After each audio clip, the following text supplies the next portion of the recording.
go and get started so we can work through this. So today we're going to talk about public works, which is for us, that's streets, solid waste, parks, service center, and recreation. So I'm going to go through the first half with Jason over here. Jason is our director of public works, so if you've got an issue with anything, you can call him and he'll put it on somebody else. And then Manny is our recreation coordinator, and Isaac behind him is our recreation supervisor. So they'll talk about some of our recreation programs and things we've got going. So we're going to talk a little bit about what public does, street maintenance, solid waste. We'll go through all the departments. Talk at the end of this PowerPoint how residents can help keep services working, and then we'll turn it over to recreation and probably a little more of the fun stuff and some of the duty things. So I was going to put up a map here. So when we talk about what public work does, this is on inside the city limits on city right-of-way. This is not, we do not have jurisdiction over state right-of-way. So the state of Texas and the city of Borger is responsible for Cedar Street, Wilson Street to the Cloverleaf. So East Wilson Street is us. So over by the post office and the Allsups and all of that, and going out into Keeler is us. Everything going towards Fritch is the state. Fairlanes Boulevard / 1551 is the state. Carolina Street is the state. 3rd Street is the state, and right now a good chunk of 10th Street is the state, although we were responsible for the maintenance on it, which is why we ended up rebuilding it, but that's about to be ours too. And Florida Street is the state. So for the most part, it's the residential roads that we're responsible for, and Main Street and Roosevelt Street are kind of the big arterial. So does that kind of make sense? So don't be surprised if you call us if it's not the state. A lot of times most of the times any of us, if you make a complaint on the state or have an issue, we might call them for you or just let them know.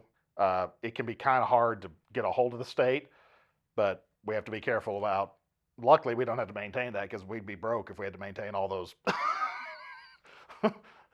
big highways. So when we talk about streets, that's definitely something to keep in mind.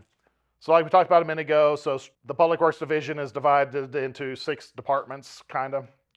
It's really 5.5, but we have streets, which is responsible for streets, alleys, stormwater drainage, sidewalks, signs, markings, so like striping, and traffic control. Luckily, we do not operate any of the traffic control, so all the street lights in town are on state highways, so the state maintains all the street lights. So after we got rid of the street lights on Main Street, that was the last street lights that the city had. If you want to see what one of those looks like, you can go to the service center, and they've still got one of those there kind of when you walk in the door that they saved when they took all those down. So then do what? I don't know if that's one of ours or not. They have a stoplight in there. So because what happened is when they somebody hit it. Well,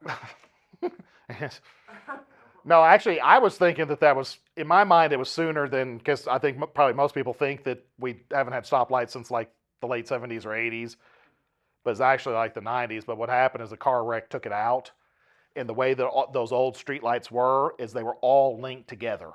And so we could no longer, there were no parts to fix just that one stoplight that got knocked down, so they were going to have to redo all of them. And it was going to be like a ungodly amount to put in new control boxes and rewire all of the street lights when traffic by that time you didn't really need them. So we took them all out and put up the stop signs. Now most everybody's probably used to the stop signs and doesn't have a problem with them. But also kind of keep in mind that originally Main Street was the state highway, because Cedar Street did not exist until like 1958. So the state highway went through Main Street, and that's when we talk about parking stuff downtown, is originally you had parallel parking and then 2 lanes of traffic going on each side. So you had 4 lanes. This was all 4 lanes. You had very little sidewalks, parallel parking, and 2 lanes of traffic. So then they moved, when they built the Cloverleaf and built the new state highway, everything went over to Cedar Street. Solid waste is kind of in 2 kind of components we talk about. We talk about refuse collection. That's the trucks picking it up. And then we have the transfer station where we haul it all to the landfill in Pampa. And we'll talk a little more about that. But those are all, so streets is Joe Flores, the supervisor for streets. Solid waste is Wayne Hurst. Parks take care of mowing, turf care, irrigation, trees. They also maintain all of our public facilities. So Freddie is kind of our miscellaneous repair guy. He works on all, including City Hall. Park repairs. Then we have the vehicle service center, which handles our maintenance on our vehicles as much as we can in-house to save a little bit of money. And then we have recreation, which is the youth center and all of our recreational activities. I want to talk a little bit, when we talk about streets, I think the number one thing that people don't understand is, we talked about what streets are ours and what aren't.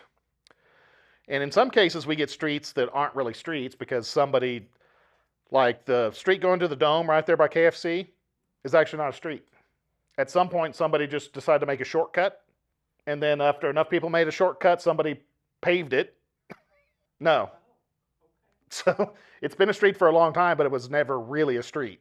And so it's still not a dedicated right of way. Now there's some law out there that once something's been utilized as a public right of way for long enough, it's just de facto a right of way, but that's not a street. The little there, so like the little kind of access road off of 136 going kind of west of Fairlanes Boulevard, like going over by the churches and back up to that is not a street. It is on the south side of 1551, but it's not on the north side. There again, just somebody at some point probably, I'm sure that everybody drove on it and then it just got seal coated too, but it's actually not on the plat. And sometimes those get really interesting when what people don't like when we say, well, it's not a street, we don't really know whose responsibility it is because it's not a street.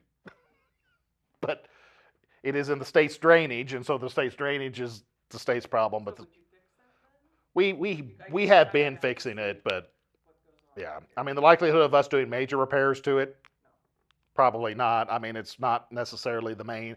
It is not the main access for anything, because the convenience store you can turn in off of 1551, the churches you get to off of Amaryllis, and the other houses you get to off of Amaryllis. It's not the primary route for anything. It's just which is why it's not a street.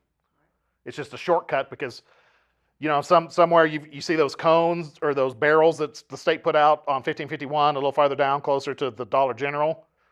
That's because somebody was cutting across there and one of the residents poured some gravel in there to try to make their own drive-through too, and the state at least kind of caught that, and that's why they put the barrels there to stop doing that, because it's not an intersection.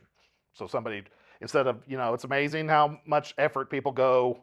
No, well, that's part of yes, that there and on 1551. Those are both there because somebody made a crossover where there's not supposed to be a crossover. Well, the one at 136, well, and where people were turning around, that's actually a blind spot. I mean, if you go on down to Carbon Road where where that actually is that's a lot better place to do it because you can see the oncoming traffic. You're below the hill. That one's kind of like at the top of the hill, and you have to be careful. Now, TxDOT is supposed to be they're supposed to be building a queuing lane right there at Carbon Road to where you can pull over and line up a couple of cars before you turn. But so the other thing is, when we talk about potholes and hot mix, we've got that pothole patcher. It is important to know that they only make hot mix when it's warmer than 40 degrees outside. Big Creek only makes it 3 days a week when they do make it. They've got state work, so there's some limitations to that. So we cannot always get hot mix every day of the week. We can in Amarillo, but that requires the truck to drive to Amarillo, which means we need it to be warmer because you got to keep the hot mix warm. So the truck will keep it a little bit warm, but if it's like probably below 60 degrees, it's hard to get it back from Amarillo. It's still at a temperature where you can do anything with it. So going to Amarillo, our temperature variations are different too. So we have the bag mix, the cold mix that we can throw into some potholes, which is pretty good, but it's also pretty expensive. It's $40 a bag. Hot mix right now is like $55 a ton. So, if it takes us a little bit of time to get to the pothole, I mean, there are, it's not like we're waiting on it. And in reality, I mean, like most of the complaints that we get in are not even our roads. I think, the potholes that we deal with on the city streets were pretty close. I think most of our complaints are probably water or sewer or gas cuts where they tore up the road to fix those. And keep in mind that we intentionally wait to patch those so that the dirt can compact. Because while you get upset that we haven't patched it, you would also get upset if we patched it and then had to dig it back up to repatch it again, and the waste of money that would be. So, and you never know, we talked about how many of those the water and sewer guys do. I mean, they try to do a good job, but sometimes, we never know if they did compact it well. The gas company, but I guarantee you their employees probably don't compact it to the standards that we would like. So the gas cuts, we definitely want to wait and let settle a little bit, because those more than any of them will kind of screw up. But uh, they do clean out the stormwater systems. So and they do operate the street sweeper. Keep in mind that the street sweeper is not, this is kind of the big, I think, misunderstanding. The street sweeping is not for aesthetics. It's to keep the debris out of the stormwater system. And so we don't have a dedicated person to run the street sweeper all the time, so we're not necessarily trying to, keep all the dirt and stuff up off the street. That's not necessarily its goal. However, if you do have a problematic area, you can call them and they'll try to get. So does that truck pick up the gravel and all that stuff, other than what it shoots out when you find later? The new trucks. We have a road broom and a street sweeper. I'm not trying to be ugly. I'm just like, I know it's only can do so much. It is smaller because those things are expensive, but that smaller one's been pretty good. It might take a couple of passes. The problem is depending on when you do it, the stormwater might have, especially if you're at a low spot.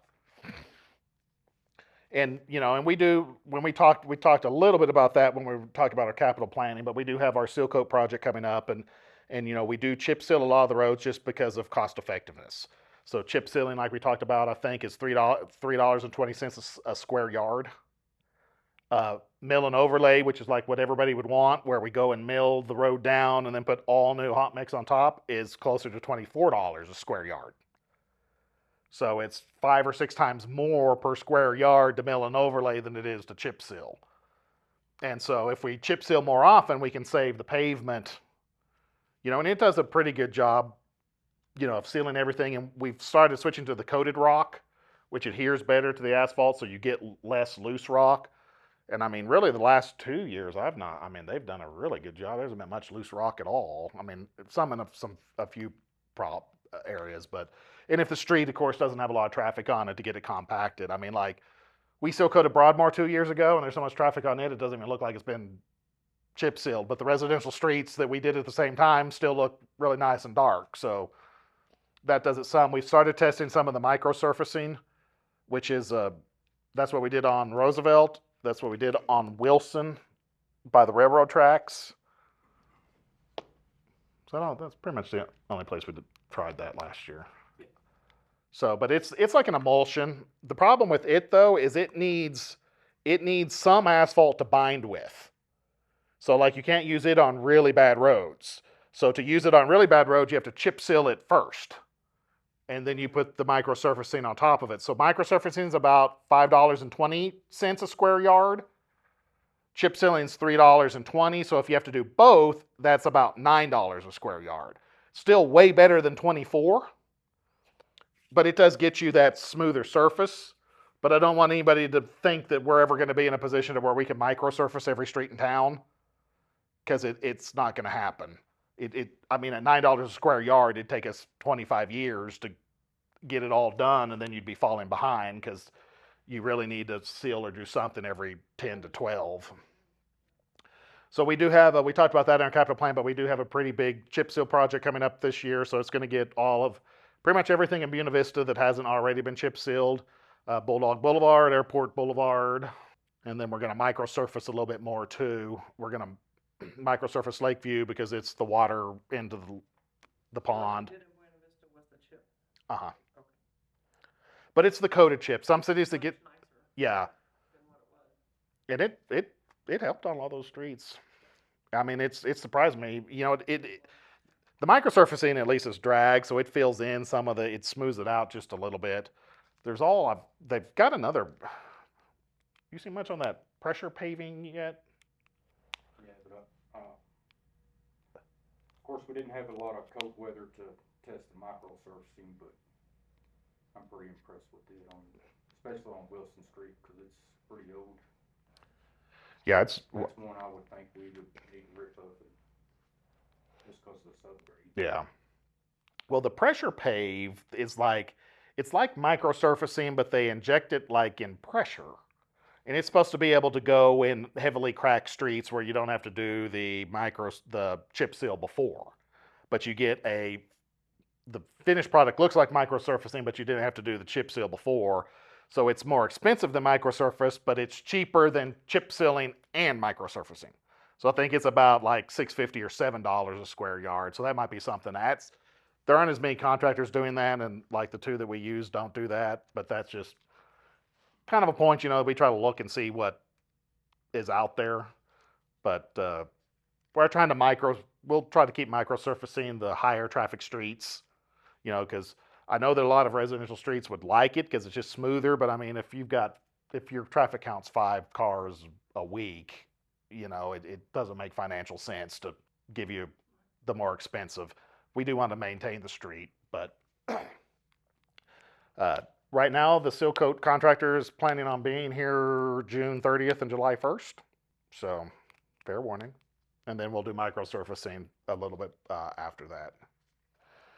But like I said, if you do need street sweeping, you can call and they'll put it on the list. It doesn't always run. It runs regularly when we do chip sealing and stuff like that, but doesn't always run regularly. So if there's a problematic area, it's not uncommon for them to come out and do something if you need them.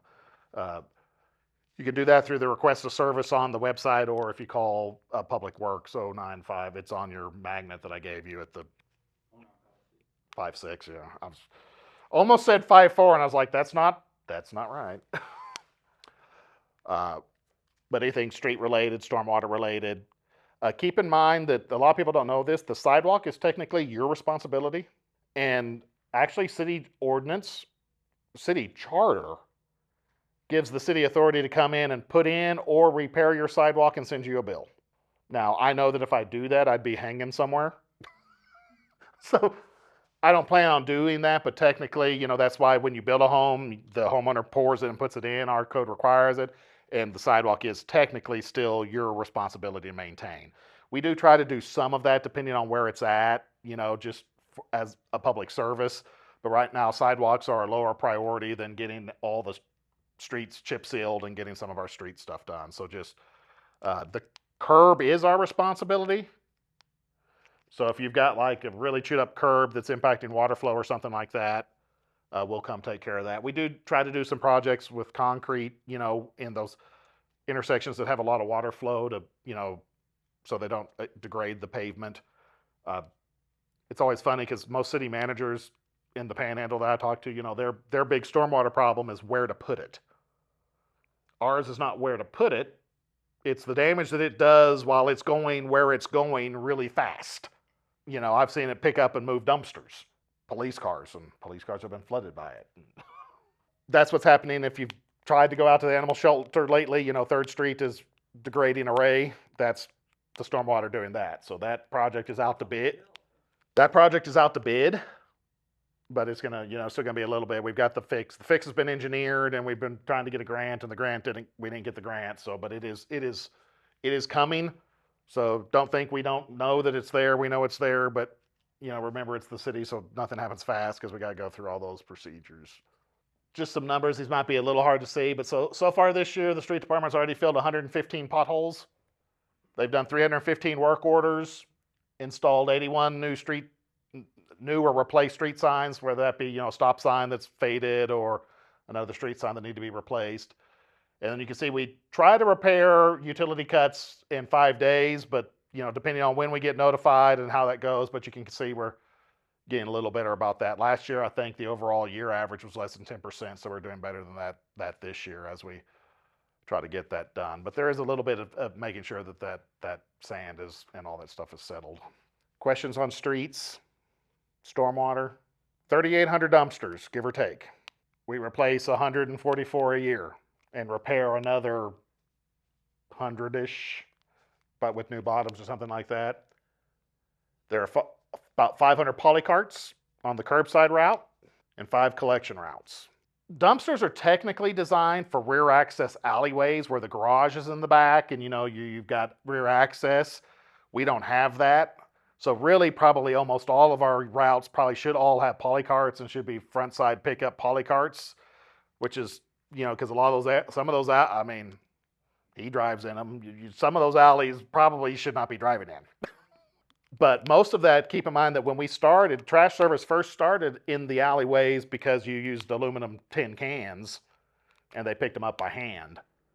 And it was funny, we opened up the we haven't opened up the time capsule yet, but I found a copy of the letter that the mayor pro tem in 1976 put into the time capsule that's over there. And they were all excited because they were buying their first automatic dumpster truck, which was going to reduce the number of people it took to pick up the trash from 3 to 1 because it was going to be automated. And so the dumpsters did get automated before Polycarts, but Polycarts are relatively, dumpsters are not common. Like residential dumpsters, they're common in this part of the country, but they are not common anywhere else. You get outside of kind of the Panhandle, South Plains, Western Oklahoma kind of area, maybe a little bit of Southern Kansas, you just don't have them. Everybody has Polycarts. What I normally point out here is at some point, I mean, I'm not necessarily saying we will, but keep in mind that a dumpster right now is about $650 a dumpster. It serves 4 homes and lasts on average 6 years. If we replace the bottom, we can get another couple of years out of it. A Polycart is $60, services 1 house, and lasts about 20 years. You do the math. And so I know that we get a lot of people wanting, their dumpster replaced more often than it is, but it can be expensive. In fact, Pampa has a dumpster replacement fee on their bill. So they charge you for a dumpster replacement fee, and they use that to replace their dumpsters. We don't do that, but that is just something I normally throw out to kind of get people thinking about, especially if the price of metal keeps going up, that cost of the dumpster can get really expensive. I know people like their dumpsters, but generally I think the reason they like their dumpster is because they're probably doing stuff in the dumpster they're not supposed to be doing in the dumpster. Like throwing their big ass mattress or their construction material or all that other stuff that shouldn't go in the dumpster. Done on some of that stuff too. And when we talk about solid waste, on the next slide we'll talk some about that, but the dumpster, whether it's a dumpster or polycart, is for your household waste. It's not for bulk items. It's supposed to be your normal trash. It's not supposed to be your kid's Power Wheel car that now doesn't work, so you just throw it in there. Definitely not for construction material. Definitely not for concrete. Because keep in mind that every time that dumpster's emptied, it goes into the side loader trucks, and those side loader trucks have compactors to compact it so they can pick up more trash. Those trucks are designed to compact trash. They have cameras to see what gets poured in there, but how fast do you think your vision's good enough to see every little thing that comes out of that dumpster when it goes into that hopper? Yes, you can probably hear concrete hit, but but if they don't know what went in there, they do their best, but they're going to compact that. And so if it's a big metal pipe or something like that, you can cause a lot of damage to the trash truck, which is half the reason we go through freaking hydraulic rams and cylinders like crazy. So that ends up costing everybody, which drives up the cost of solid waste because we have to repair that. So bulk waste is not supposed to go beside the dumpster. It is not the trash truck driver's job to get out of his car or out of the truck and pick up all the stuff that wouldn't fit into the dumpster or that fell out of the dumpster. We get that a whole lot. Well, it's been sitting back there for months. Do you know how often we would be able to pick up your trash if they had to stop at every dumpster that had something sitting beside it and manually pick up that stuff? You would never get your dumpster emptied. You get it emptied like once a month. And so this is true in most cities. You don't put stuff beside the dumpster, and what goes in the dumpster is only supposed to be household trash. We have a bulk waste self-help program. If you call, we'll bring a trailer out to your house. You throw all that big stuff in the trailer, we'll haul it off and we'll dump it for you. All you gotta do is call it and schedule it. It's free. If it's big enough and we've got a route going, you can just set it on the curb even if a trailer's not there, and we'll run a boom truck and try to come pick it up on the bulk waste route. So there are plenty of ways, if you haul it every resident in Borger with a water bill gets an extra 1,000 pounds free at the transfer station if you can get it to the transfer station. Every month. Every month. 6 tons a year. And like I said, if you can't get it there, that's why we have the trailer. So I know that some people don't have a pickup truck or might not have a car, but if you got a car, you just go to Transfer station, you drive up to the little scale house. They'll come out. They'll take care of you. They weigh you. You go in, drop it in the transfer station, and drive off. They have oil disposal bins at the transfer station. If you got used motor oil, you don't know what to do, you can just take it there and pour it in there. You can take your tires. We do charge for tires, but we do not charge the cost that we pay to dispose of them. So it's fairly reasonable. Depends on the size. Yeah, I was thinking like the passenger car tires, it's still $2. I was talking with Wayne about maybe need to go up on that. 17 inches and then it switches to a different tier. Yeah. But I mean, it's cheap. But we can take all that stuff out there. Yeah, because we charge you more at the tire shop. Paint needs to be dried. So if you want to throw away paint, mix it with cement or leave it out forever. Or you, Sand, and they make little packs at Ace you can put in there, drop in there, they'll dry them up pretty quick. I tried the kitty litter one time, but it takes a whole lot of kitty litter. That was not the, it kind of worked, but it was a bigger hassle than I had anticipated it. But so they'll take paint, but it just needs to be dried or hardened. Everybody know where the limb pile is out going towards Pampa. Got a big green sign. That's actually where the old landfill was.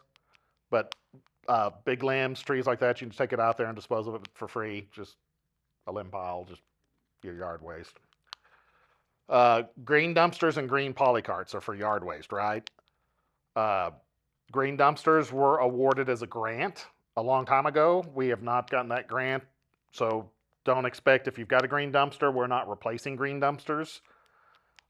Also, the biggest problem with the green dumpster is so that for diversion, they run that route, but if anybody put trash in any one of those green dumpsters, the minute it gets dumped into that trash truck, now it all has to be handled as trash. And so it is so, they are so misused now that we just handle them all as trash. So if you see the trash truck picking them up both and going into the same load, that's why. Because you could try to do the diversion route, but and you could pick up everybody, and then that last dumpster's got trash in it. Now that entire truck has to be handled as trash. That's also the reason that the green dumpsters are kind of going away, because we're not really able to divert and save the money with them. We're a little better with that with the polycarts, because you can polycarts are individual, and you know who's responsible. And so if we have a problem, we can do that too. But the green polycarts are also cheaper. So they run the extra route for the grass, but a lot of times it's handled so if they pick it up on the same day as the regular trash, you know why. But it's not, losing the green dumpster is not reason to set an extra dumpster. 4 homes should still be served by a single dumpster. So I'm sorry we took your extra dumpster to where y'all were abusing the disposal, but that's what happens a lot of times in those. But we can talk about, depending on where you are, sometimes we'll give you a green dumpster if you had a green polycart if you had a green dumpster. We do have a few, we don't like necessarily doing this, but we've got a few that a couple of elderly people that can't get access to their alley, so we'll give them a polycart on a street that doesn't normally have a polycart, just to be nice, and then we'll pick it up. They've still got to get it to the curb, but we do have a few of those, because are we still picking up Judy Flanders like that, I think? And yeah, so and I don't mind doing that, because I wish everybody would just learn to love polycarts, because in a lot of ways that's a whole lot easier. And I know a lot of people don't like them, but I've had that. I'm on a polycart route. I like my polycart, mainly because it's mine. And I'm never surprised when I go out to throw the trash. I know what's in the polycart or what's not in the polycart, because it's only me using it. And I take care of my polycart, and I can clean out my polycart. And if you collapse boxes, those polycarts hold a lot. It's amazing what you can squeeze in a polycart. A little bit about what solid waste has done so far this year. Residential routes have already thrown away 3,886 tons. So multiply that by 2,000. So that's 100,000, almost 1 million pounds. The commercial businesses have thrown away another 2,748 tons of trash. So we've disposed of 16 tons of tires. You can see the percentage of routes that we're empty twice a week. We're trying to increase the number of times we empty dumpsters twice a week. If you're on a Polycart route, you already get it empty twice a week. We're trying to get back to emptying dumpsters twice a week. Some of that depends on staffing. We've been kind of going through people, so that gets a little harder. Benefit of that is if we empty it more often, there's less trash in the dumpster, so it's less load on the truck. The truck can then go longer in between dumps at the transfer station. So in theory, it's beneficial, but we still have to have the time and manpower to get it done. But we are working on that. Limb pile gate count so far this year, 2,051 people have stopped at the limb pile to dump off limbs. Well, 2,051 people have gone to limb pile. Probably 2,000 of them have dumped off limbs, and 51 people have dumped off something that probably shouldn't be dumped off. I did forget to mention metal. You can take metal to the transfer station and dispose of metal for free. There's actually no cost. We get a little bit of money when they come and recycle it, so that is actually free. There's a metal pile there. That's used appliances. They'll take used appliances. They'll walk you through that. The appliances go through a little bit of a process, but any metal type things like that can also go out there, which is part of that percent of waste diverted. So you can see that out of we probably had a whole lot of metal come in April, which is probably that 8.6%, because the percent is percent of weight. So in April, 8.6% was diverted, either being tires, metal, grass that was taken someplace else, but I doubt any of the grass made it someplace else, oil, things other than that. So that didn't end up in the landfill. So 8.6% of our total weight taken in April was diverted through one of those processes. A new side loader trash truck is about $257,000. A new automatic side loader, which is the Polycart truck, is $450,000. Definitely some costs with this. I will say that because a lot of people think that if we had a landfill, it'd be cheaper. I don't think it would be. I did the cost analysis on that. When we closed the landfill in the early 90s, the decision was made to build a transfer station instead of trying to license and permit a new landfill somewhere. So that gives us flexibility. Generally, we haul to Pampa, but if Pampa's closed or they can't get into, or we can technically take it anywhere else. So a lot of times we'll go to Amarillo. We'll see what changes after they get their little landfill reassessed after it. Well, like today with Pampa, it gets windy, we got one load in each, and you just kind of have to mercy of the weather too. So, but with the transfer station, we have flexibility. If we had a landfill, there'd be no flexibility. And that's I don't think people realize, one of those compactors, the bulldozers that are actually at a landfill, those things are about $1 million now. Each cell, a landfill is made up of cells.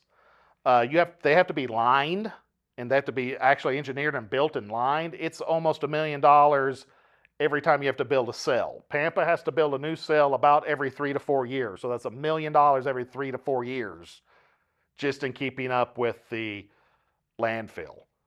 We have to maintain a building and buy a transfer truck, which, transfer trucks aren't cheap, but that's $260,000 for the tractor and $100,000 for the trailer, probably a little bit more now, but it's a lot better than $1 million compactor and a $1 million cell every 3 years. So there isn't really much of there's cost either way. So I don't think we would not have necessarily been cheaper with a landfill.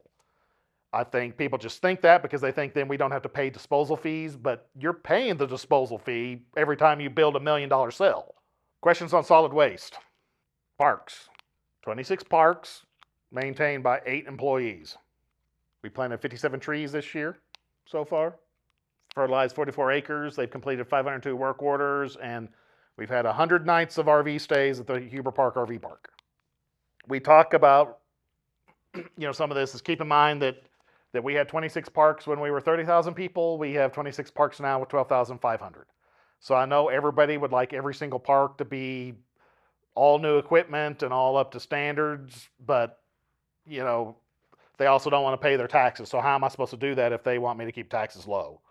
So we are, trying to maintain what we can and improve as we can, but we're trying to focus on the bigger neighborhood parks, that serve a little bigger area. That's why we started with new equipment in Keeler and Buena Vista and Huber, and working on Cofield Park some. and things like that. When it rains, they try to mow every park every 2 weeks. So, if it gets really rainy, that can kind of take some time. We are planning, we talked about that in our CIP plan. We've got some plans coming up for the youth fields and some things like that. So we're working through all of that. But like the sports fields, and we talked a little bit about that in the financial section. That can be hard because we don't charge for their use. They're used by the Tri-City and Tri-County area, but if we take out debt or the money to improve them only comes from the Borger residents. And so sometimes that can be a challenge. The appraised value of the city of Borger is about $500 million. The appraised value of the county is $3 billion. So a $10 million debt issuance on the city of Borger's tax rate is about 15 cents. On the county tax rate, it'd be about 2. And so those are some of the challenges we have when we're looking at big capital projects. I know that everybody would like a big fancy sports complex, but you got to pay for it somehow. And you might want that if you've got kids. If you don't have kids, you probably don't want that. But it kind of goes back and forth. And the problem with parks is we never do anything in the right park, right? Because everybody's kind of got their park. And so if we do it in the park over here, well, you should have done it in this park. But we are trying, we've got a parks plan. We are trying to prioritize that. The parks plan actually, a park does not have to have play equipment in it. There's a lot of other uses for a park other than like a kid's playground. And so don't be surprised if we don't see some of that kind of trying to repurpose that either into green space or just, shade and benches to read and relax. And, there's a lot of other things that we can do with some of these open spaces that are a lot cheaper than play equipment. And play equipment is expensive. The new play equipment and everything at Huber Park was $400,000. They do a pretty good job keeping up with everything, considering there's only 8 of them, and some they find part-time help this summer. I say that because some summers we find good help, and sometimes, but they do try to add summer hands in the summer. So, but those. I don't remember, it's like 110 acres of parkland. So that's 26 parks, but 110 acres that have to be mowed every 2 weeks. And so during the summer, some of the maintenance might get overlooked just a little bit because it's a full-time job keeping up with the mowing. And then we'll do a lot of the maintenance and upkeep in the winter, when you don't have to worry about the grass so much. Questions for parks? Am I missing anything? Yeah, I'd put a slide in that. Vector control is your mosquito spraying, right? So the problem around here with vector control, like everybody, they think we don't do it because they don't see it. But the best time to do that is early in the morning or late in the evening because that's when the mosquitoes are active, right? So that mist, it only kills mosquitoes that are actively flying that fly into that mist. It's not going to solve everything that you want anyway. And the wind speeds have to be less than 10. But you've got a minimum too. You have to have a little bit of wind to disperse it, and then no more than 7 to 10 miles an hour. Do you know how many days or mornings or evenings in this in this town that the wind is blowing less than 7 miles an hour? So I know some people, but keep in mind that the spray is only one form of vector control. We treat standing water. We have larvicide tablets. You can come up here to utility building and get your own larvicide tablets. They're pet safe. You can just take them and throw them into any standing water you see.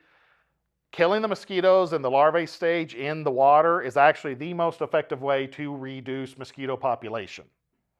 Once they're flying, that's really too late. So we lost our vector control sprayer last year, so we didn't get as much spraying done anyway, but we've got another one this year. So I just kind of want to reference that. I mean, the spraying I think gives people some peace of mind because you can see it and you can do that, but I mean, we are putting out larvicide tablets. We are handing them out for you to help. You remember everything we try to do is in partnership with the community. We can't hit everywhere that there's standing water. If you've got an ongoing leak that's keeping water in the curb, we'll try to get it, but you can come up here. We'll give you larvicide tablets. You can throw it in there. If you keep a fountain and it's pet safe, so it's like that stuff doesn't hurt the birds or the animals. So we'll probably be having some information and some Facebook posts coming out about that because now that we're a little later, but it's been so dry, we've only had water now for the last little bit. But like I said, that $1 a month you pay, you can come up here and get larvicide, and we do treat the standing water in addition to spray. We do spray, but it's like I said, it's very hit or miss. I bet in a given week you maybe, because the person normally try to come out at like, so you either go out at like 6 in the morning or like 9 at night. Like I said, the last 3 days it's been too windy. So it's been windy all night, and so it's just you can't. It's just like the hot mix. I can't get hot mix all the time. We can't spray every single day. So it's not necessarily that we don't want to do things. There are other limitations that change that. But so we do have 2 mechanics at the service center that handle a lot of our basic maintenance and can repair a whole lot of things. That kind of saves us money on a lot of our vehicle maintenance. So some of the things that they've done already this year. So we've replaced 6 vehicles so far this year. We've done preventive maintenance on 59% of all city vehicles. We've completed 163 work orders. They've done 44 service calls, which is where they actually went to where the vehicle had a problem. We're in the middle of having our first auction, after replacing those 6 vehicles. So that's why you don't see any revenue there, but we're in the process of doing that. So that's another thing that the service center does.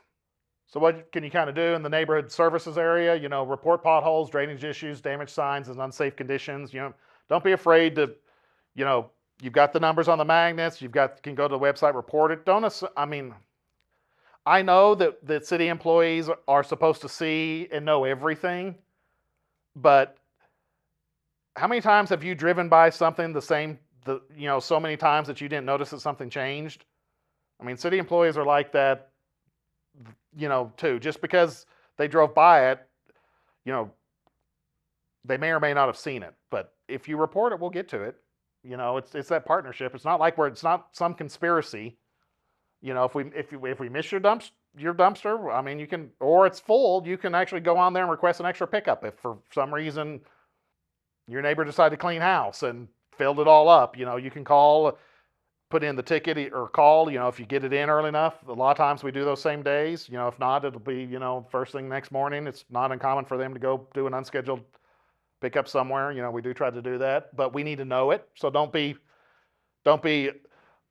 I know that a lot of people think that we should have somebody that does nothing but drive up and down every single street every single day and see everything and put in work orders for everything. But that's not the level that we're staffed for. That's not the staffing level I think that the citizens are willing to pay for. So all we're asking is for a little help. See the pothole? If somebody else has already reported it, no big deal. Just like, you're at the police department. Call it. We'll deal with it. Keep alleys and access points clear for crews and collection equipment. That's the other problem. You stack too much up in the alley, how's the truck supposed to get to your dumpster? That's another reason you don't want to stack anything by the dumpster. And so, and all that stuff, I know that, that's kind of your complaint with those tires. They not that I know I'm probably preaching to the choir here. I doubt any of y'all would be disposing your tires in the alley, but, don't. Take them to the service center or in that bulk stuff. Just call us, get a trailer. It's every year it amazes me the effort that people go to illegally dump something, when in almost all cases it would have been easier to call us and let us set a trailer or to haul it to the transfer station. I guarantee you it was harder to freaking load it up and then go find the weird random ass place that you're going to dump it than it would have been just, even if you're not a citizen of Borger, to pay the tonnage weight at the service center right now, I think is $55 a ton. A ton is a lot of stuff. And they'll prorate that out by ton. So, it's not super expensive to throw stuff away. I guarantee you people have rented or spent or gone through hundreds of dollars of effort for something that would have cost $20 to freaking just haul to the transfer station and dispose of it correctly. So, keep those alleys clean. If you need help with all that stuff, place waste in the correct container. That's the, don't put trash in the green things. The bags keep it from blowing away when we're hauling it to Pampa. And when you don't bag it and random things fly out, then the bitchy ranchers that live between here and Pampa call me and complain that we're littering. But, trash. When you don't bag that stuff too, and as windy as it is, when you're dumping it, that space in between the top of the barrel and the dumpster, especially my favorite is when they're, shredding paper. Bags of it, and it just looks like snow going, nothing you can do about it. Yeah, so dump everything should be bagged. I mean, there should be nothing that should not be secured in a bag. A box doesn't have to, a cardboard box can be collapsed and folded. You know, I don't expect you to collapse a box and put the box in the bag, but you get the point. Because that like, a lot of the trash and freaking, I know this is talking to the choir, but how hard is it to take your trash home instead of throwing it out the window of your car while you're driving down the street? I was on Wilson here a while back, and somebody just stuck their hand out the window, and dropped their styrofoam cup that they were done with. Is it really that hard to keep it in the cup holder till you get home and freaking throw it in the trash? Which, to be honest, I mean, it was the junkiest car. It was a really junky car, and there was a whole lot of trash in there. But I was like, if you got that much trash in there, don't drive with your window down. You still need to secure your trash. It just, and we get a lot of complaints about that. But there again, it's that partnership. I mean, people, you got to do your part. You can't expect us to do everything. Use parks respectfully and report damaged equipment or facilities. Remember, call 811 before you dig. Our guys now wear blue reflective shirts. It's there so you can see them. Be respectful. If they're working in the street, they're there for you. Slow down, give them space. I'm sorry that we've kept you from getting to Sonic to get to your new drink so you can throw your cup out the window, in another hour when you're done with it. But it is there for you.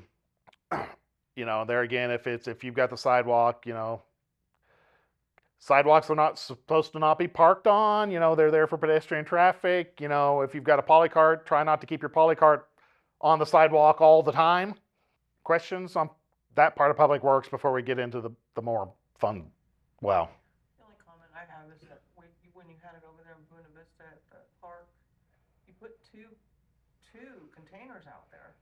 And when we got over there, first of all, we did the thing, we checked first. Because it was like a day later. Man, they were packed. They were full. There was no way we could even. I think people are getting we do. Probably come in from all different places. I'm sure that I already know that like in the areas that are close to the county, I'm sure people drive into they do that at Heber Park. They come in and from the county and throw all their trash in the Heber Park dumpsters. And, that's technically not legal, but half of that, if we didn't have a place for them to put it, they dump it in the alley somewhere. And so that's like, especially with solid waste, that's, we talk about that a lot, it's like, sometimes it's just easier to go ahead and deal with it because we're going to have to deal with it. We'll have to deal with it one way or the other. So at least if we're making it easier to get it in a container or to, get it in the trailer and let us handle it in our automatic process, that's a whole lot easier. And like, did they talk about the alley crew last week? We've got that alley, code enforcement's got an alley. We got 2 guys that work part-time that just go up and down the alleys to pick up all that. I mean, that's like $60,000 a year I spend on having to pick up stuff that I shouldn't have to pick up because you can call and get a trailer, or you can take it to the transfer station, or you can call and have it picked up on your front curb if you call them and schedule it. But the trailers are improving things, helping. I mean, they're busy. I feel like they should be, but the trailers are definitely used, and I think they're helping citizens get a service. As far as that illegal dumping, I still think a lot of that's coming probably from out in the county, and because we do have a lot of people that live in the and even neighborhood area. They all have to, you bitch. I think we're going to talk about this. You might bitch about your city water bill and how much the trash costs, but go talk to somebody that lives in the county and what they pay for, like waste wranglers or one of those to come pick up their trash once a week. I mean, it's kind of out there back behind the country club. Most of those people are paying like $60 a month just for trash. Yeah, that's what we paid in fridge or whatever. We were paying $50 a month. And that was just trash. Yeah. That's just a dumpster. Your monthly trash in the city of Borger is $26.50. So you're paying twice that if the city wasn't doing it. And even out there, you would have to like lock your dumpster so that people wouldn't come and fill up your dumpster with their trash. And you're like, get you know. Yeah, because when you're paying $50 a month, by God, yeah. And so they fix these things and put a bar across and lock it to keep them from filling it up, cause. Then you have to go unlock it when it's trash. Oh, that sucks, Yeah. because now you, Yeah, if somebody forgets to unlock it, then you have a problem. Yeah, and so, and you know, like in everything we talk about, I mean, we try, and we've talked about this a lot, in every department, every employee, you know, they want to try to help you and they want to do things right, just, you know, and like anybody else, we're going to respond, in most cases, the way that we're treated. If you come nice, we're going to come nice, and, you know, they're going to work everywhere they can to get you. Just don't assume that we know. Give somebody a call, and just, you know, part of this too is, and I hope everybody's kind of getting a little bit better idea of the value of what you actually get with your utility bill and your taxes and what little bit you pay in the city. I mean, I do think that in everything we do, we're giving pretty good value. And you want to, I know we talk about streets a lot and people think their streets are bad. Go, and I know this isn't necessarily the right thing to say, but go drive around Dumas or go drive around Pampa, some in the residential neighborhoods. just go over the bridge. You think our streets are bad? They're actually really not that bad. I mean, we don't have streets that have base failures that, I mean, and we don't really have that many potholes. I mean, and a lot of those potholes are probably related to a water cut or something like that. So, I mean, overall, I think we do a pretty good job considering we've cut taxes and are trying to be mindful and keep things, you know, because it's always that balancing act. In the modern world, that's kind of the harder thing that we have to deal with is everybody wants more and more and more, but they want to pay less and less and less. So how can I give you more when you don't want to pay more? It, you know, at some point there's got to be that trade-off, and that's always our hardest part. As I say, recreation. Is this just about fun? It's about growth, connection, and renewal. It gives us the space to explore, to play, and to recharge. You know, we get a lot of people, you hear a lot of things, there's nothing to do in Borger. We're trying to get rid of that statement, put it out there with what we do. Topics today is basically what we do from rentals to summer to events. Of course, it's the summer now. A little bit of what we do from sports, kids camps, events. Sports create a connection, routine, and sense of belonging within the community. You know, of course, it gives people a place to be active, challenge themselves, and build relationships through shared experiences. The kids camp, our park recreation program, which we got going on today. Later, we will show you some statistics and the impact it has, the good impact it has on the community, the kids. That program's free. Parker. If you didn't know, you know, so from first grade to seventh grade, from 8:30, 9. 7:45 do get to you. That's snacks, that's Lunch. lunch, some more snacks. So we keep them hydrated as well. If you live in the city, they run a bus route, Yes. so they'll even pick you up. All of that for. I always kind of go back to what was Adam saying? Was that Grown Ups or what? Or no, the cherry red Ferrari for free. That was a good one. And of course, we have some events that we've been doing here lately. The recreation events, you know, it brings the community together, shared moments, lasting memories. Of course, it offers opportunities to connect, unwind, experience joy. How we put the programs together, we listen to the community interests. You know, a lot of people, if there's anything you want to suggest or you want to see, if you just come, reach out to us, we'll hear you out. Of course, we got a budget, but we'll make it work within that budget the best way we can. And they're generally reinforced for me. I mean, I have told them on multiple occasions, don't be afraid to try new things. Now, yes, we don't want to keep doing something that's not working, but, you know, we need to try. And don't let the fact that it might not work be a reason not to try something. And another thing we have with that is we'll get a lot of feedback where people say they want it, well, then we'll do it, then nobody comes. So, okay, then we'll try it again at a different time.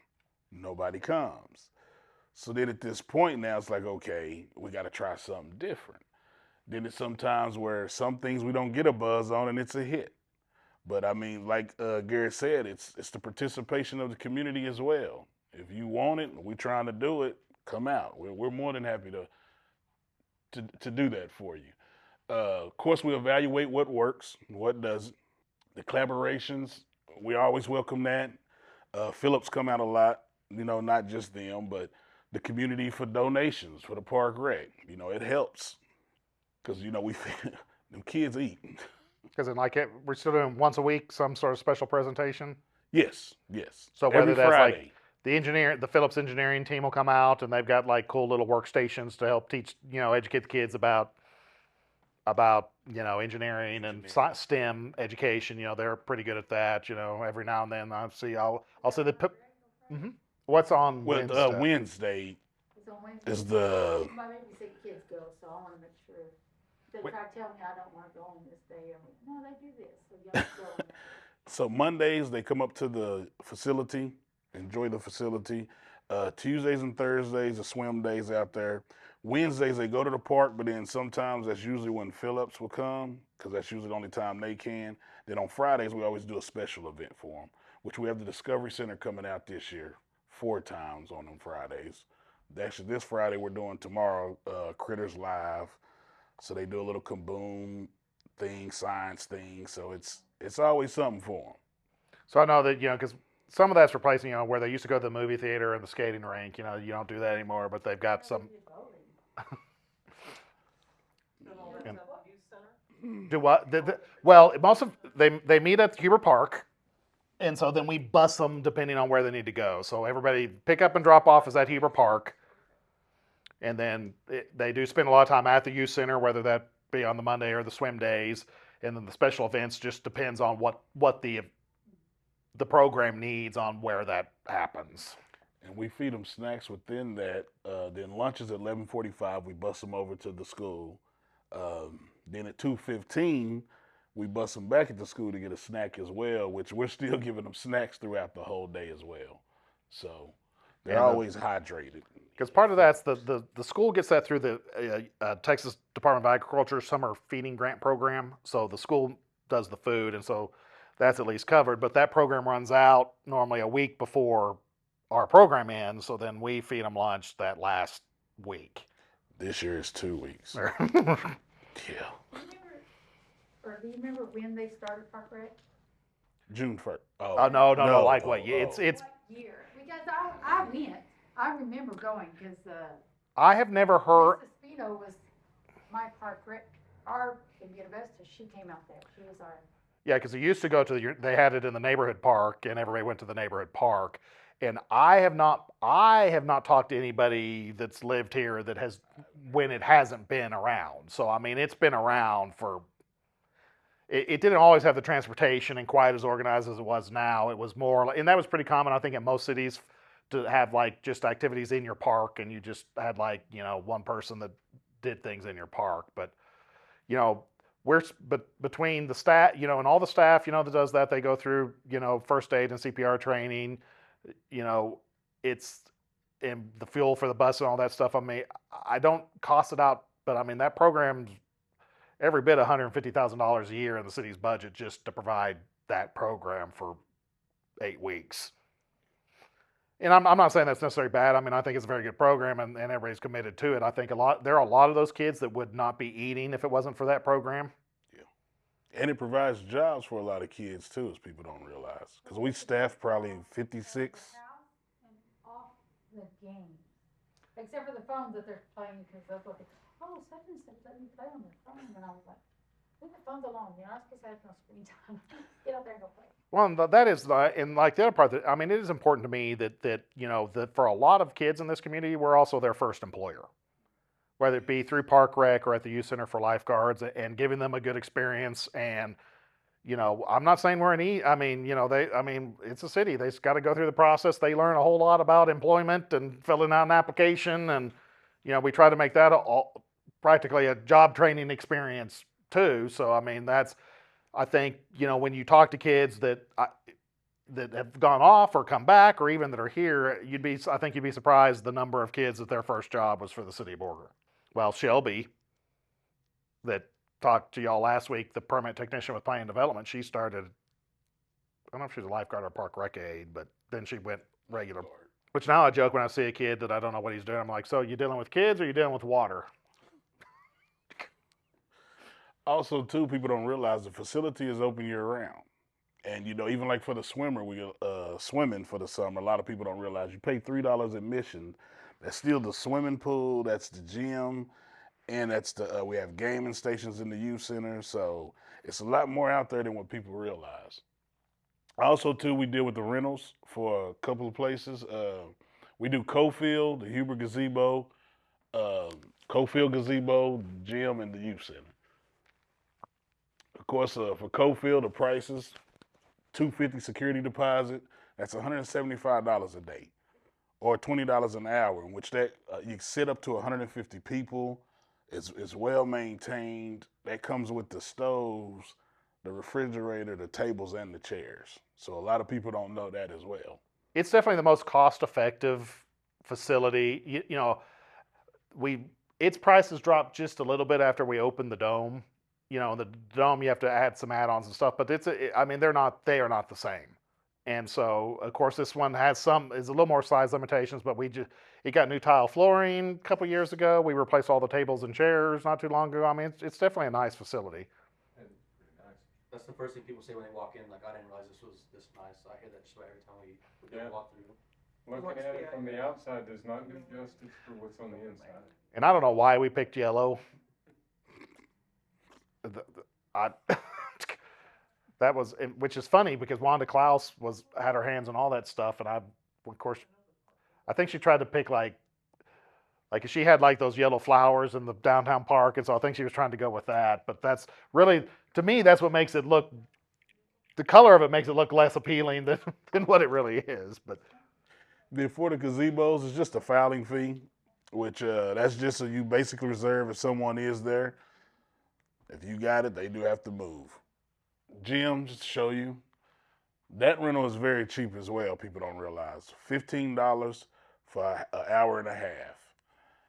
And yeah, other towns is no one's getting that nowhere. So if people want to practice or personal parties, We do set up volleyball nets too if ever needed. So I mean, we set up everything ahead of time to be able to. pickleball. So I'll talk about the summer a little bit.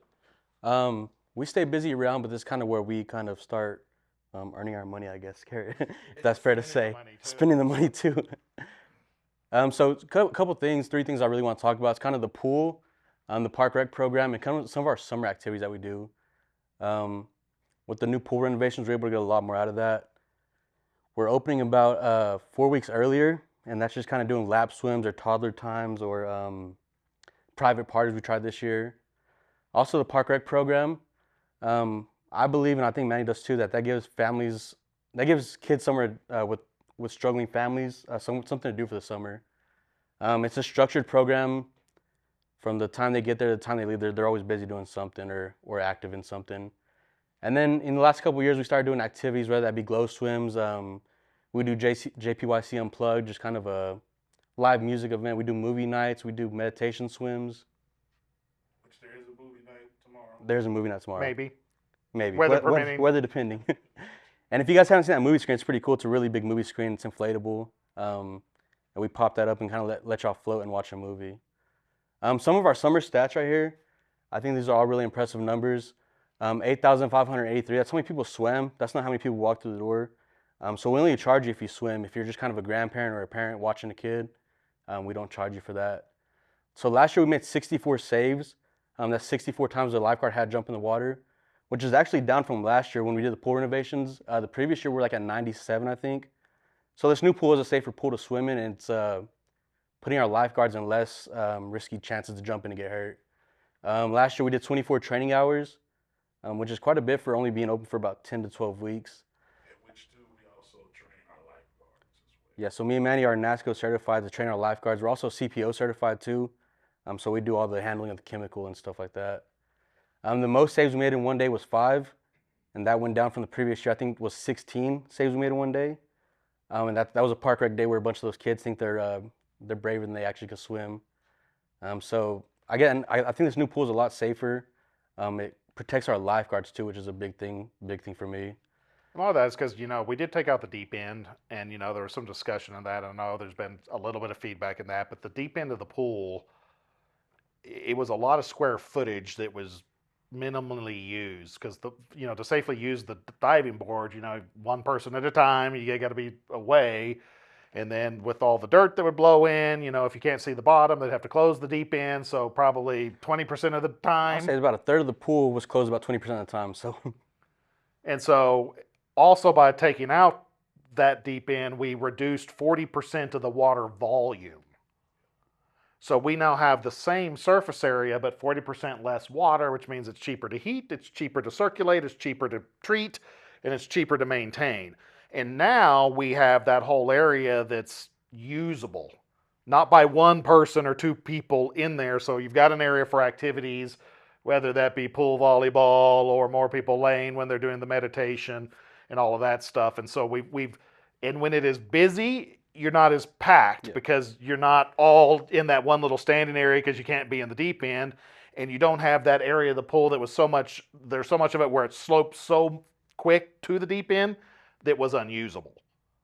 And so it's definitely improved some of that. I mean, I think we had a little bit of negative feedback on some of that stuff, but I think as people get used to the new layout, and we're definitely able to do a whole lot more things than we were before. And it's just overall, I think, way better that we added the zero entry for the kids area, and combined those two. So I've been pretty pleased. Ain't bitches this year yet. it's way better, yeah. I think people got over kind of the diving board being gone and realized that's what the pool is now, and they're starting to appreciate it for what it is. And I think without expanding the pool or making the pool any bigger or anything like that, we're getting the most use out of it, I think, for sure. Well, and part of keep in mind too, is that the council, they were committed to keeping the entry fee low. So, we didn't want to, we had to kind of try to do with what money we had and stuff like that. And so it went up $1. It was just $2. After we did this, we went it up $3, but it'd been $2 for like 7 years. So now it is $3 a day And for the whole day. Yeah, there's not really many pools around here that are similar pricing. Pampa's $8. The Canyon cap is, I think, it's 14 or 15 for a half day slot. Yeah. So they do a morning slot and an afternoon slot, and you can't stay all day. Yeah, even with this, once you pay for your wristband, I mean, we allow you guys to kind of leave and come back too, just kind of keep that wristband on. So there's no real time slots or anything to keep you there. You're allowed to come back. And when they talk about the lifeguards and stuff like that, I mean, that is, they're NASCO certified, which is National Aquatic Safety Company. So it's a pretty big deal. I don't think people understand that. Most lifeguards in the Panhandle are, can you doggy paddle long enough to where you don't sink? And then where's your CPR and first aid card? And then, okay, here's your tube. Here, good luck. Don't keep an eye on people. But when you talk about like he's got some stats on that, but NASCO, they dictate there's a way you have to sit in the stand. There's the timing that you have to look and a way that you have to look. There's the way you have to hold your whistle. I mean, it's like the real thing, for lack of a better term. So I guarantee you that this is the safest pool in the Texas Panhandle, and if not the state. And it was pretty cool too to see some of the numbers that he gave us. I don't know if you guys can see, it's kind of small, but our average scan time was 10.5 seconds. So every 10.5 seconds, there's new eyes on the water, basically. So that prevents drowning a lot. One thing I preach to our staff when I'm training was we're very preventative. We're trying to get ahead of stuff before it happens. We know our danger areas in the pool. We have certain regulations, height requirements for you to ride the slide. So we're very preventative up there for sure. Some cool pool stats. I think one of my favorite stats on here is the rescue distance from stand. There was only one time last year where a lifeguard had to swim over 15 feet to get somebody. Just kind of proves that we're very on top of stuff. Our average rescue age group is from 7 to 12 years old. And then stand 4 is kind of right there in we call it the baby area, but it's the walk-in area. So, I mean, that just shows that we staff more people there. So we know that's a highly rescued area. We could throw in a couple extra lifeguards over there. And then the rescue by depth of water. So most of our rescues have between 3 and 5 feet. It's kind of that transfer from that walk-in area, but just with stats showing, we throw another lifeguard there to kind of prevent that also. So kind of about our new pool. So with us, the renovations, we're able to get pool lights and deck lights. which allows us to stay open a little bit later and allows us to do different events throughout the summer. And it's really cool at night. I love the way it looks at night. The first time they hit those lights, I'm like, it looks like a whole different pool. Again, with us keeping water in the pool year round, we're able to extend our season. I talked to Manny this year. It was kind of weird that we didn't have to paint the pool. So it kind of put a little bit of panic in us that we're not getting enough done, but we're able to open up a little bit earlier and allow taller times, lap swims, just get different uses out of the pool than we would in the summer. And then again, we're able to extend, depending on the weather and getting back to school and stuff, about 3 to 4 weeks after the summer ends. We do weekend hours or toddler times also. And then just talk about our lifeguards a little bit, kind of like what Garrett was saying. We've been world class for the last 3 years, and that's the top percentage of our qualification that we can get. And then last year we got 100, which is the highest score that NASCO's ever given. And just to get that, like you said, you got to be professional, know your stuff. And it's kind of a weird thing for the lifeguards to get, but he'll kind of sit behind a fence or sit behind the glass where you can't see or looking. So the whole day, the whole couple of days he's there, you got to be doing your job and on top of your game the whole time, because you never know when he's judging you or what he's looking at exactly. And the number of returning lifeguards has increased a lot the last couple of years, and so that I think is good for safety. It speaks well for our culture and the experience that they're having out there too. Yeah, and so we're almost at like a 70% return rate, and then we go talk to other pools at NASCO, and they're like at 15 to 10%. So a lot of pools are hurting for staff, but luckily enough, I think the pay does help with that. But we're able to keep our staff. And it's almost to a point where we're not able to promote them anymore. They've been around for 5 summers, and we can only have so many head guards there and stuff like that. I think it's a good problem, but that is some of the problems we're running into with that. Some stuff real quick, if you want to take pictures, just kind of keep that stuff in mind. That's what we have going on this summer and kind of what we're planning for. Like Manny said, we have a movie night tomorrow, weather dependent. Something new we started doing was the glow swim. That's a really cool thing too. We throw some glow sticks in the water, let people wear bright colors and play some fun music. The 27th is a sensory swim. So if you guys know anybody with sensory issues or, just stuff like that, that's... Also, might have a pickleball tournament coming up on the 20th as well. It just depends on how many people sign up for it. And we're doing that one for donations to Park. So all the money goes to Park. And then you guys can see the July schedule too. Very similar. We're trying to do something every week, either on a Friday or Saturday, just kind of keep you guys involved. Also, that last one on July 25th, that sound bath, is a really cool thing. You guys haven't heard about it. Definitely look at it, sign up for it. It's just different. It's a really fun thing to do. Isn't it mostly already sold out? Or I think there might be a few tickets left. it's kind of like the yoga in the water, but they just like Yeah, they throw an eye mask on you, put an air mattress in the water, and just kind of float with some peaceful frequencies, I guess is a good way to say it. But it really is a relaxing event to do. Park Rec, real quick, let's talk about this one.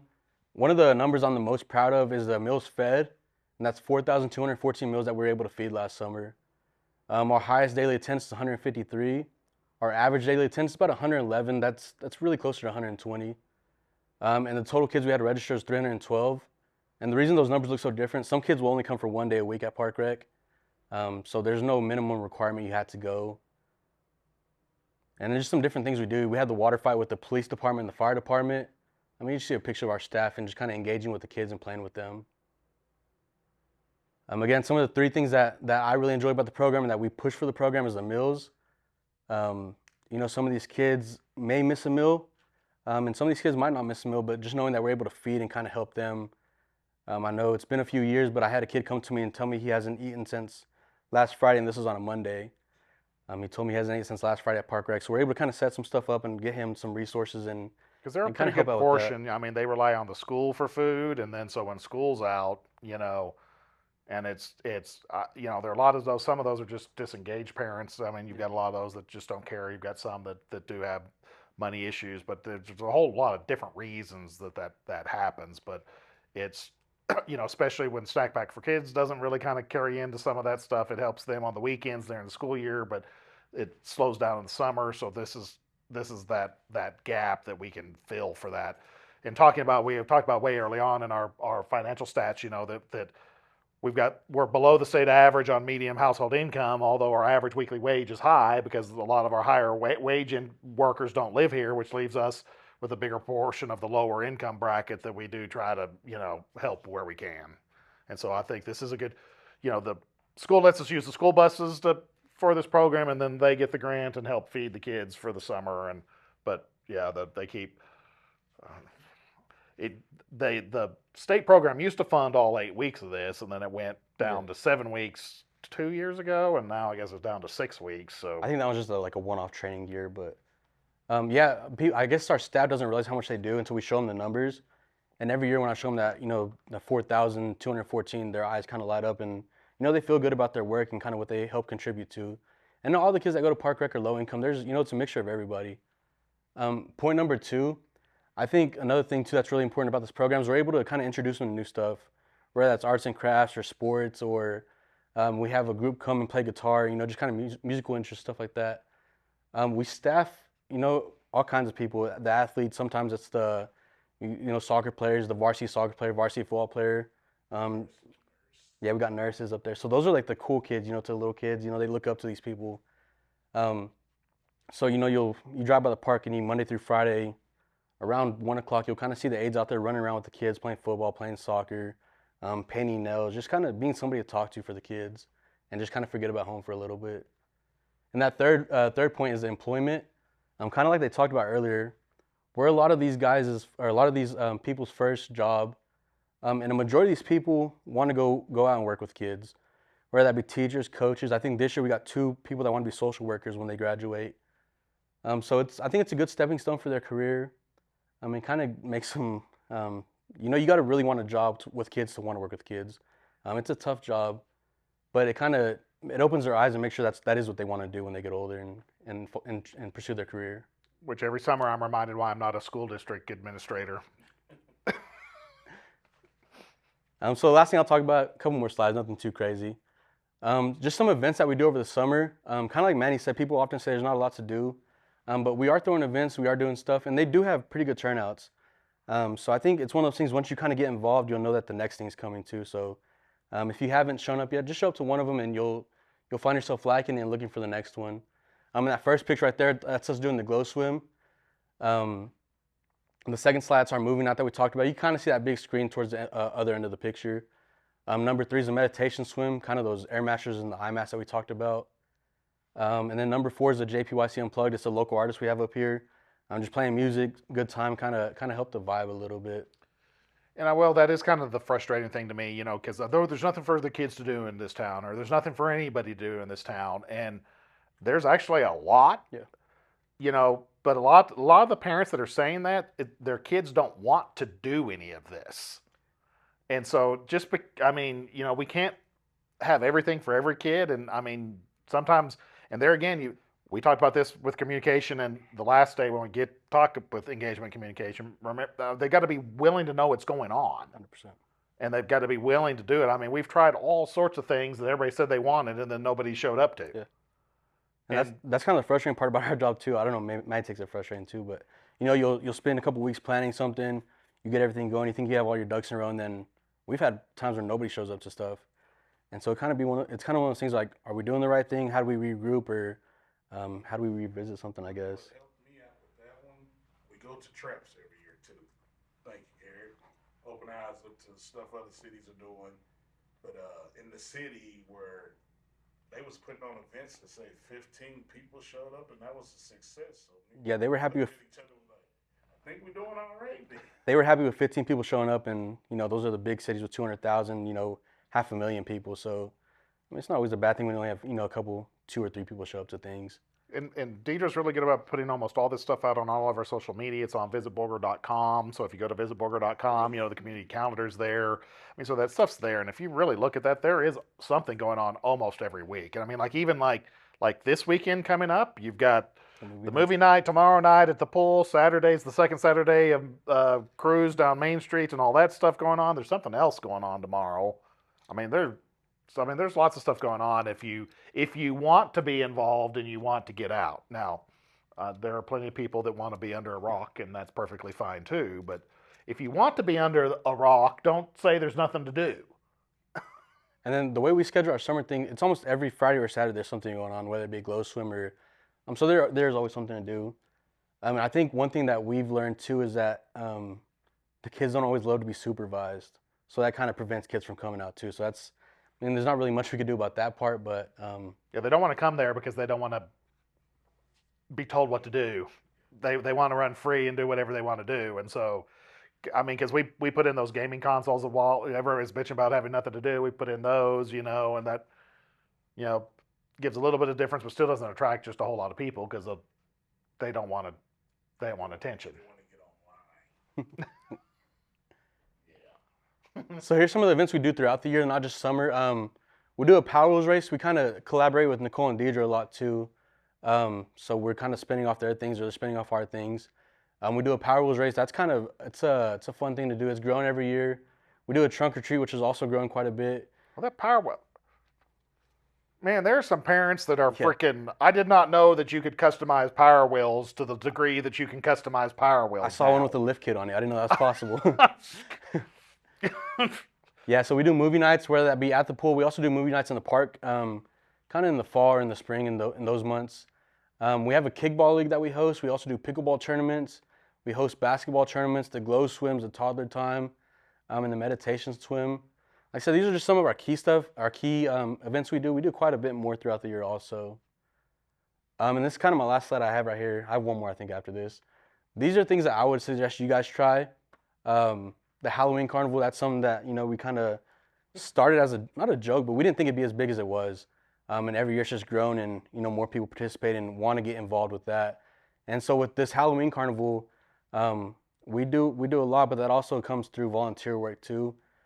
So if you want to volunteer, you know, anybody wants to volunteer, please sign up because that parking lot's a lot bigger when there's only a few cars out there. Well, we opened it up to any trunks, so it was kind of a way, and we've coordinated, started to combine a lot of the community trunks, like some of the churches will come out there and do it all together within other private organizations, and so it is, because, you know, you've seen a little bit more of a movement to trunk or treats versus just going up and down the street, unless you live on my street.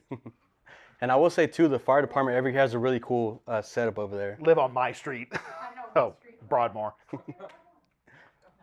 And then pickleball. If you guys haven't played pickleball, we started in 2023, and there was basically no players in this area. In the Borger area, we've kind of grown to about 70 players. We've hosted tournaments. We've had people come from Dumas, Dalhart, Amarillo, Lubbock come down to play Plainview. So I mean, it may seem like a silly little sport, but it's gotten people to visit Borger, which is a really cool thing. It's the modern racquetball. Yeah, and you don't have to be too athletic to play. But it does build up a little sweat, make you feel like you did something for the day. So I think it's kind of fun. That last one, kickball, we started that in 2025. We average about 60 players a year. This is our third year doing it coming up. And I think it's just one of those things too that, you know, you play kickball as a kid and you think you're still athletic, you go try again and you find out you're not as athletic as you thought you were. But it's a fun game to play. I've never even heard anything about kickball. Yeah. It will surprise you. Yeah. That first game I went out there was like, I was not expecting that. It was actually packed. Yeah, so there's about 60 players, and the stands are full. There's probably about another 70 people watching, maybe. But again, this is all kind of in-house stuff that, you know, me and Manny and so during the year, it's me, Manny, and 2 other part-time staff. In the summer, we're about 50 people staff, maybe. So our department fluctuates quite a bit around this time.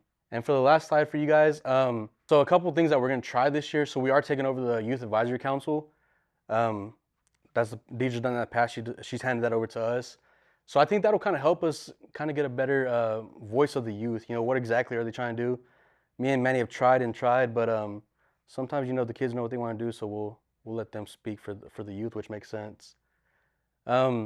Goal 2, I want to get more adult sports, more organized adult sports going. I think the youth sports kind of has their thing and they're moving, and, you know, just starting the pickleball, the kickball. People are showing up, so that shows there is something. There's a group for that, I guess. And then goal 3, this is something that we've been trying, we just haven't figured out yet, but we want to get more foot traffic in the youth center year round. We talked about getting like some doll houses, you know, some little playhouses for the kids and get that organized. But yeah, we tried just about anything, and kind of with that first slide we talked about. If you guys have any ideas or anything that you guys want to see, please come bring it to us. We're open ears always. We'll put our spin on it if we need to. If not, we'll try our best to help you get it going for sure. And like you know, or when Manny kind of first took this job, I reminded him that his title is recreation coordinator, not youth recreation coordinator. And sometimes we get a little hole because we call it the Johnson Park Youth Center, and we've had some internal discussion on whether or not it make more sense just to call it the Johnson Park Community or the Rec center. rec center, just call instead of the youth center, just a recreation center. Yeah, of course, some people say, well, you're just taking more away from the kids. I'm taking more away from the kids, but we're trying to brand it to understand that we've got things for everybody to do and not just the kids. Yes, the kids are important, but recreation is for the entire community, not just the youth of the community. And so I think they do a pretty good job. I mean, compared to what we used to do, say 5 years ago, it's drastically different. So we, with the previous employer, they used to be very proud that the gym floor is still perfect. And I'm like, God, I'm not worried about the gym floor being perfect. By now, this facility is 10 years old. We should be having to replace it because it's been used so much that it's worn down. And kind of spin off that, we didn't put the numbers on there, but our gym usage has gone up quite a bit. And so the fact where just about every day it's being rented out for volleyball, basketball, what else in there? Pickleball. Well, and do the homeschool kids still come? Yes. It's just sporadically. It's not very. Yeah, but and that's that's with the 1 hour blocks and the cheap, and that's kind of why we set it up so that you could use the gym for a whole lot of different things. We've got the school dances kind of coming back to us and getting those going.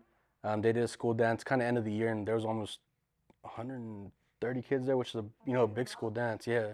Well, and I think the problem is we wore those out because the youth center, other than summer, the youth center the only thing it really did other than the summer season and all that stuff was but they did a school dance like 4 times a year, the middle school dance, and then and so you can do some things too much to where you wear it out. And so that's always the trick. And then, you can do the same thing, exactly the same too long too, to where you have to throw it, you have to, tweak things just a little bit so it doesn't get old. That's the hard part. And then, again, a phone number for us. If you guys want to visit any of the stuff online, it's just borgertx.gov/rec. That's how you rent facilities. That's how you check out the Park Rec program. You kind of see what we do at the facility. And then if you have any questions, please come talk to us. We're all ears all the time, and we'll try our best to kind of help whatever you want to happen. And who's coming tomorrow for Park Rec? The Discovery Center. Mm-hmm. Yep. I don't have them tomorrow. But Is there any questions or anything? Make sure your requests are reasonable. I'm not putting a bobsled course in anytime soon. But we could pretend. Well, they was still a bobsled. I'd still have to build a freaking. Hey, winter sports, just spray down the slides. Any other questions on anything we've covered tonight?